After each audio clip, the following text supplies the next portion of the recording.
All right, what is going on, guys? This weekend is UFC 316. Murad Dvalishvili versus Sean O'Malley 2. The fight we none of us asked for at all.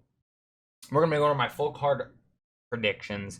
Starting off with the early prelim opener of Quillan Salkild versus Yanal Ajmos. I'm going to butcher a lot of these names today. If we look here, he's a very heavy favorite. Quinlan is. I don't know why. Ajmos has more fights in the UFC. Quinlan, I believe, if I remember correctly, his only fight is against Anshul Jubli. And he beat him. But I'm not basing, who I think is going to win that he's beat Anshul Jubli. I'm going to go Yanal Ajmos to get this done via decision. To be fair, he did have, we're going to call it a somewhat competitive fight with Trevor Peek. And Trevor Peek, great fighter to watch, very entertaining fighter to watch. It just goes out there and just brawls like he's fighting in the state fair. But I'm going to pick Ajmos to win, very heavy underdog. I'm going to pick him to win via decision. Moving up the card, speaking of Anshul Jubli, see if I can say this name right. Jeki Saragi versus Jo Sang Yu. I'm going Jo Sang Yu to win via KO. KO TKO. Saragi has a loss to Anshul Jubli. A loss to Jubli. I can't pick you if you've lost to Anshul Jubli. I just can't do it. You is making his UFC debut this weekend. I think he's going to get it done, probably to finish him via KO TKO. Moving up. Early prelims, not very good. This is probably the best fight on the early prelims, in my opinion, and that is Irene Da Silva versus Wang Kong. I'm going to go Wang Kong to get this done via decision. Now, I know she kind of had a bump in her second fight in the UFC. She came back in her last fight. I want to say it was against Bruno Bazil. Before that, I can't remember the lady who beat her, but I think she beat her via Darce choke. I know she submitted her. I can't. It might have been a rear naked choke. But in her first fight in the UFC, gets the brutal first round KO. I thought she was going to win her second fight. Didn't end up winning that fight. Come back in her third fight. I think that they're going to get her in the rankings with this fight. Da Silva, she's pretty good. She's pretty well-rounded everywhere. But she's not, got this one aspect where she's really solid there. I will say she probably has the jiu-jitsu advantage over Wang Kong. But I think Wang Kong is going to be able to, I think she's definitely going to be stronger in there. I think she's going to be able to keep it on the feet, keep it standing. I think she's not going to put herself into danger and to get submitted. So that's why I'm going to pick Wang Kong via decision. But I think if she hurts Da Silva, I think she will look for the finish, and she will get the finish if she clips her and hurts her. So, wouldn't surprise me if Wang Kong could get it done via KO TKO, but I'm going to pick Wang Kong to get it done, break into the rankings at women's flyweight, to win via decision. And don't be surprised. With Manon Fiorot losing to Valentina Shevchenko, it's kind of in there who they might do next. They might move up Zhang Weili. They might do... She just won. She just beat Grasso. I can't remember her name. I don't know why I can't remember her name. But Wang Kong does have a win over Valentina Shevchenko. I can't remember if it was Muay Thai or kickboxing. She has a win over her. So they might try, if Wang Kong gets a win here, they might try to shoot her up the rankings, someone highly ranked. That way they could do potentially a rematch, kind of like the Pereira. This would be like Diet Pereira versus Adesanya. Or Dollar Tree Pereira versus Adesanya. But anyway, I think this should be the best fight on the early prelim. Moving up, we have Markel Medeiros versus Mark Chowinski. I'm going to go Medeiros to win via decision. I'm not super confident. To me, this is almost like a 50-50 pick. I really, truly believe this fight could go either way.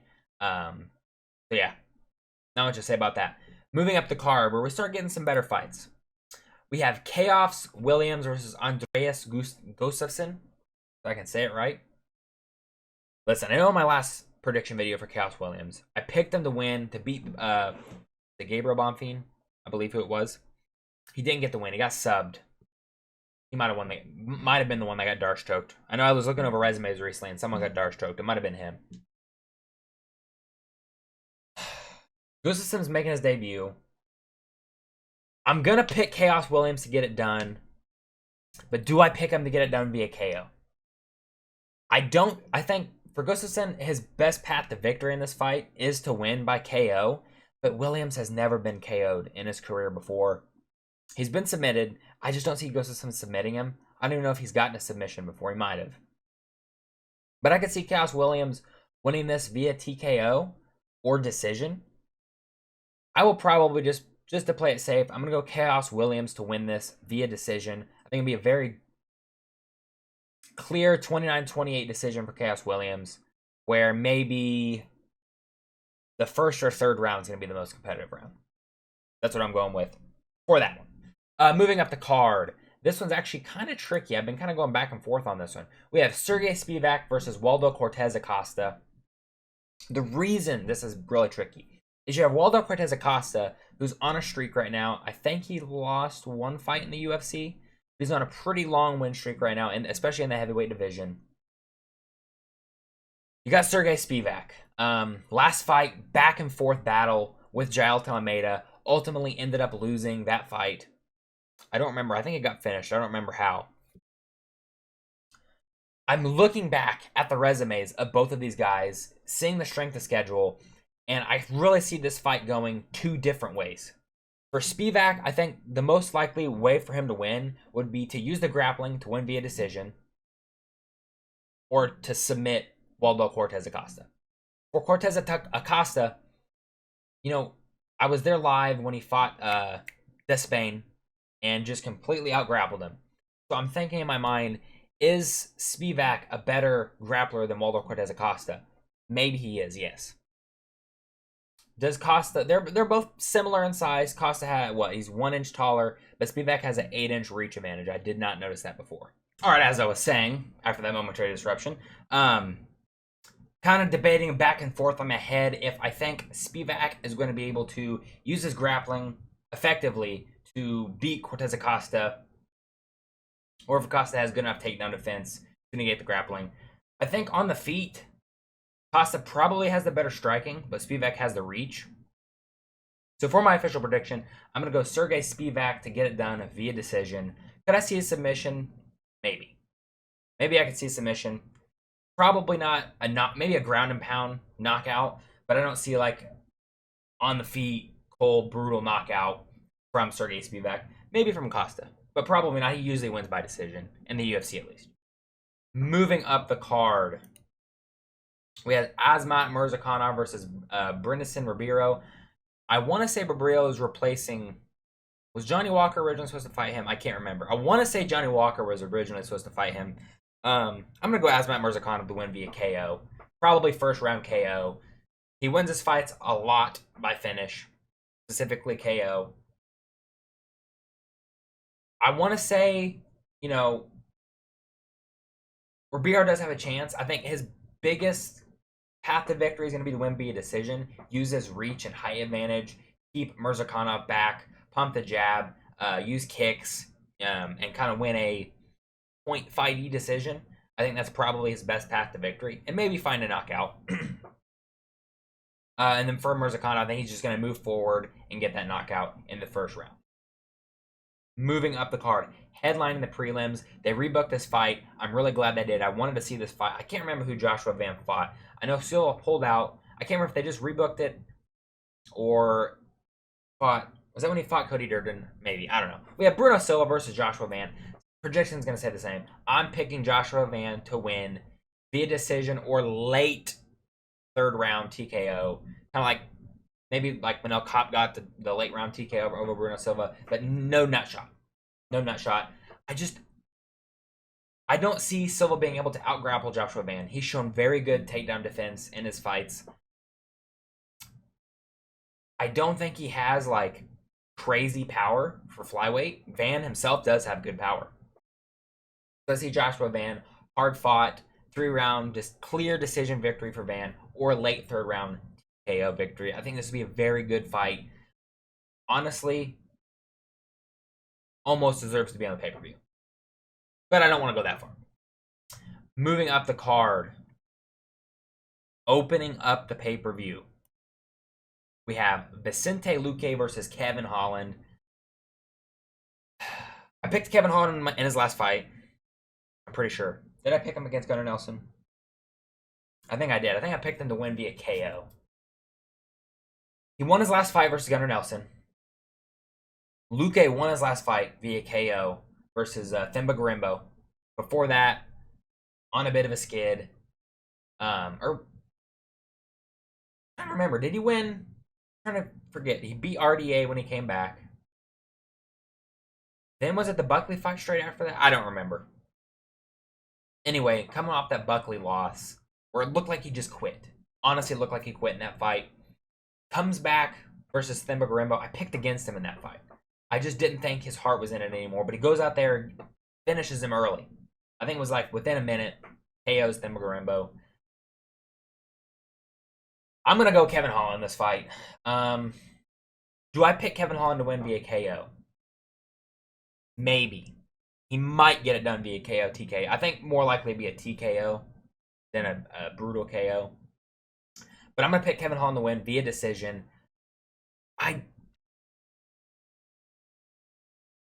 The biggest path to victory in my mind here for Luque is to be able to out-grapple Holland. That's his weak point.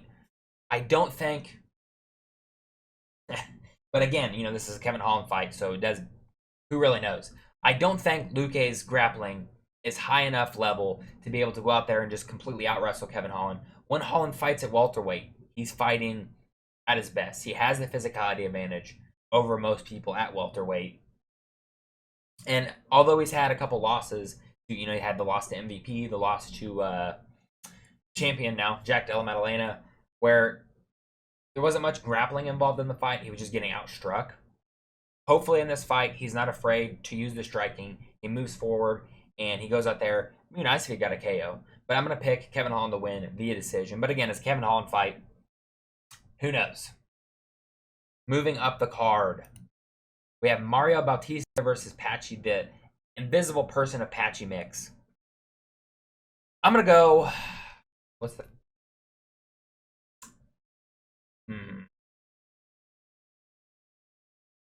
I'm going to go Patchy Mix to get it done via decision over Mario Bautista. I think Bautista's only loss, I can't remember the guy's name. Trevin Jones or something like that. It's Trevin something. It was a KO loss in the UFC. Since then, been on a tear. Winning very dominant decisions. Well, primarily dominant. The Aldo fight, if I remember correctly, was a split decision.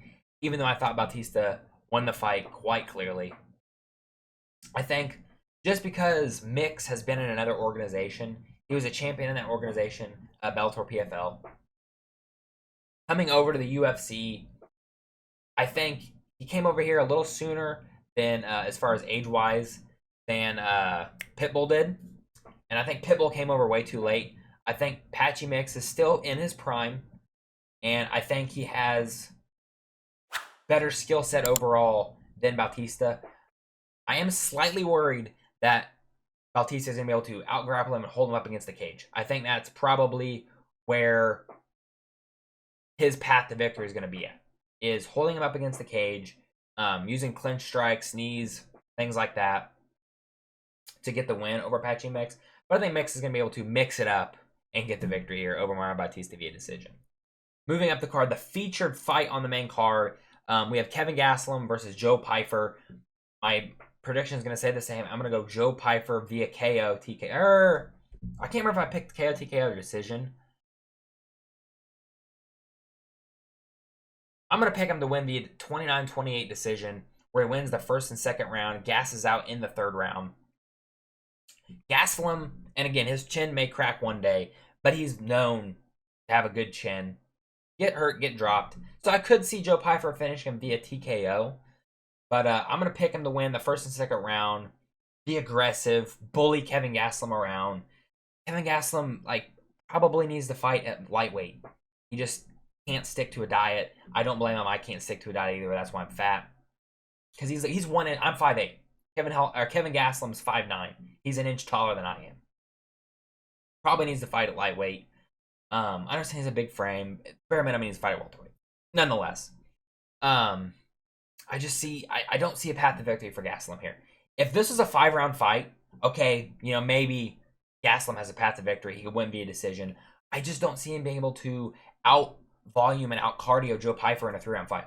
Even like in his loss in the UFC for Pyfer against Jack Hermanson, he won the first 2 rounds, and then Hermanson took over in the last 3 rounds. Well, Gastelum doesn't have that in this fight. He could take over in the 3rd round and win the 3rd round, but I don't think he's going to finish Joe Pyfer in the 3rd round. So I'm going to go Joe Pyfer to win. Be a very dominant, clear 29-28 decision. Maybe even 30-27.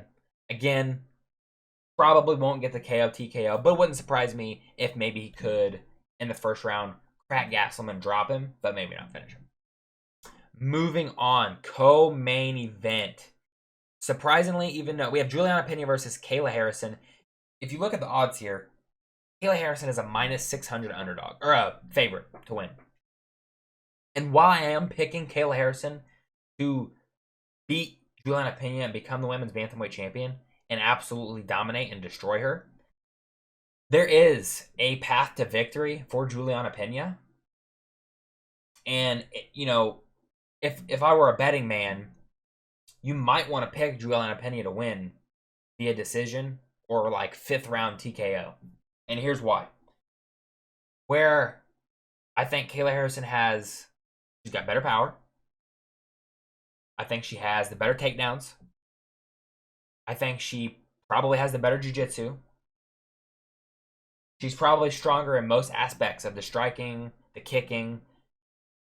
The one thing Juliana Pena has, well, there's 2. The 2 things Juliana Pena has that I think is better than Kayla Harrison: the cardio. She can go a hard 5 rounds while getting the dog shit beat out of her. We saw that versus Amanda Nunes. The first fight, Nunes didn't train, didn't take it serious. The second fight, night and day difference. Absolutely gets dog walked for 5 rounds by Amanda Nunes. Does not quit. Pushes forward, gets clipped, gets dropped several times. If Kayla Harrison gasses out by trying too hard in the first couple of rounds, Pena could win rounds 3, 4, and 5 and win via decision or late finish. That is a possibility we have to look at in this fight. But I'm going to be picking Kayla Harrison to win via decision, where she wins the first 3 rounds and Pena comes back and wins rounds 4 and 5, but isn't enough to get the victory for herself. I see Pena's game plan in this fight to try and be aggressive, try and push forward, use her awful striking, and just throw shit in the air, and I could see her getting clipped. Could Harrison finish her? I think if she does, it's probably like clips her, hurts her, drops her, finishes her that way, or gets a takedown and finishes her with like elbows from a crucifix position, something like that. But Juliana Pena has shown she's tough, she's hard to put away, so I'm going to go Kayla Harrison to win via decision. Moving up the card, the main event, we have Merab Dvalishvili versus Sean O'Malley. I know in the first fight I picked O'Malley. I don't think he's going to get it done this fight. I'm going to go Merab Dvalishvili to win via very dominant decision, just like their first fight. The only thing I could see happening in this fight is, which I don't think O'Malley's going to be able to work on his takedown defense enough to not be afraid on the feet to throw. I think if he could throw, if he can connect on Merab, he has the power to put Merab away. It is possible for Sean O'Malley to win this fight. I just don't think it's going to happen. I think Merab's going to use his pressure just like he did in the first fight, shoot the takedowns, use the threat of the takedown to set up the striking. The only thing that worries me just happened to Bilal. He wanted to use his striking, and look what that got him. He lost to JDM. Merab has recently said he wants to strike with Sean O'Malley. Famously, what has happened when grapplers try and strike with strikers and don't shoot takedowns until it's too late? They lose. It is 100% possible. If Merab he's not going to shoot takedowns, and he just wants to strike with Sean, he could lose this fight via decision or via KO. But I'm going to assume he's going to stick to the game plan and mix in the grappling in this fight, just like he did in the first one. I'm assuming he wants to keep his belt. And again, I'd rather seen Merab versus Yan too than O'Malley, but obviously they didn't do that. And then where does O'Malley go from here? Fighting someone down the rankings probably after he loses. And if he wins, great for him. If not, I think if Merab beats O'Malley, gets one more title defense, I think that locks him in as the bantamweight GOAT. Even if he just beats O'Malley, I think that kind of, like, his strength of schedule kind of locks him in as the bantamweight GOAT. The only thing I could kind of see is Merab's getting up there in age, and O'Malley's not super young for, fighting years, but he's younger than Merab. So at some point, the age will catch up with Merab. Could it be this fight? It very well may be. I guess we'll find out this Saturday. Let me know in the comment section down below who you guys picking in the main and co-main events. If you are new, make sure to subscribe, drop a like in the video, and I'll see you guys in the next one. Goodbye.